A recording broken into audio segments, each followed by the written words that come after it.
Kalau kita ketemu pasien yang mengalami depresi yang cukup lama dan juga mengalami gejala-gejala kecemasan yang luar biasa, jangan salah kalau misalnya banyak kasusnya itu akan kita lihat lebih dominan akan mengarah pada kondisi bipolar.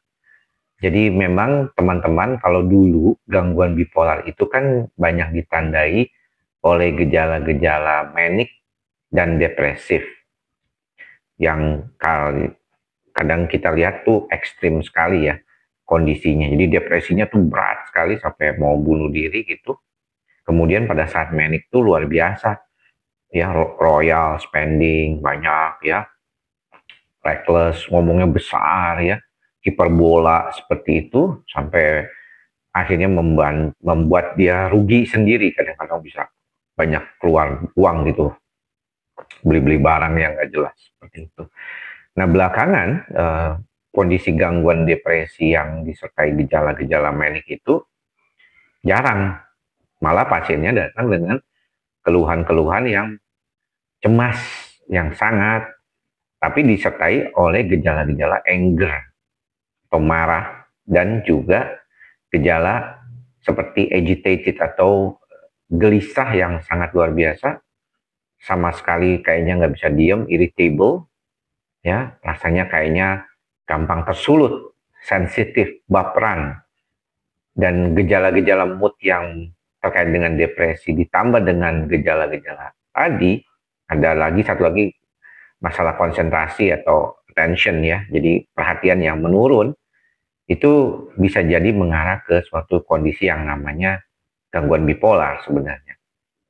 Jadi bipolar saat ini tidak seklasik dulu. Kalau dulu memang dominan gejala manik dan depresif, makanya disebut B, ya B itu dua polar atau dua kutub. Tapi sekarang ada istilah ya depresi yang panjang, yang susah baik gitu, ditambah dengan 4A's, 4A. Apa aja tadi? Anxiety, cemas, anger, marah, agitated, ya. Jadi kayak agitated itu agitasi gitu ya. Jadi sangat tidak nyaman gitu ya, kayak orang tuh irritable, baper, sensitif gitu. Dan satu lagi attention deficit atau penurunan atensi atau perhatian. Nah, hal-hal ini sebenarnya yang perlu diperhatikan nih sama teman-teman muda terutama ya. Karena banyak kasus depresi ini memang terjadi pada pasien yang muda, kebanyakan perempuan, dan mungkin ada sebagian di latar belakangi dengan masalah kepribadian atau personality problems atau personality disorder. Nah, tentunya kita mesti bantu diri kita ya dengan pengobatan, karena depresi ini memang yang berkaitan dengan bipolar itu atau dengan unipolar juga perlu pengobatan dulu biasa di awal.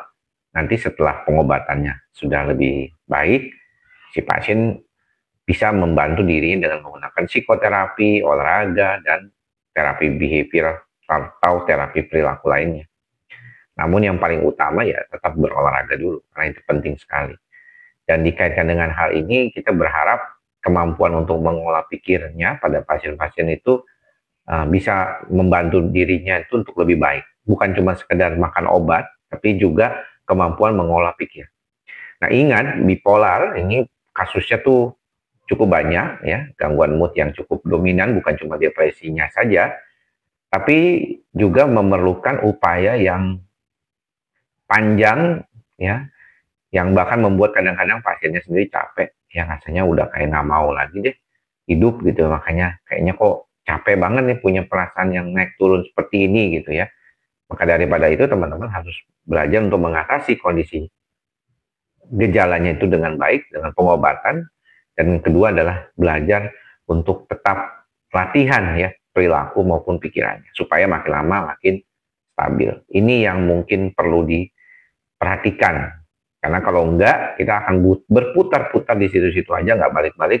Bahkan banyak kasus-kasus bipolar ini yang high prevalence atau lebih tinggi untuk mengalami upaya-upaya bunuh diri. Jadi jangan sampai terjadi pada teman-teman semua. Kalau Anda mengalami gangguan bipolar, jangan ragu untuk segera berobat. Juga tambahkan teknik-teknik psikoterapi, baik belajar sendiri, mindfulness, maupun juga bersama dengan psikolog atau psikiater terdekat di kota Anda. Mudah-mudahan bermanfaat buat teman-teman yang mengalami bipolar. Tetap semangat belajar dan tetap semangat juga untuk berobat. Sampai ketemu lagi. Salam ikhlas, sabar, dan sadar. Salam sehat jiwa. Bye-bye.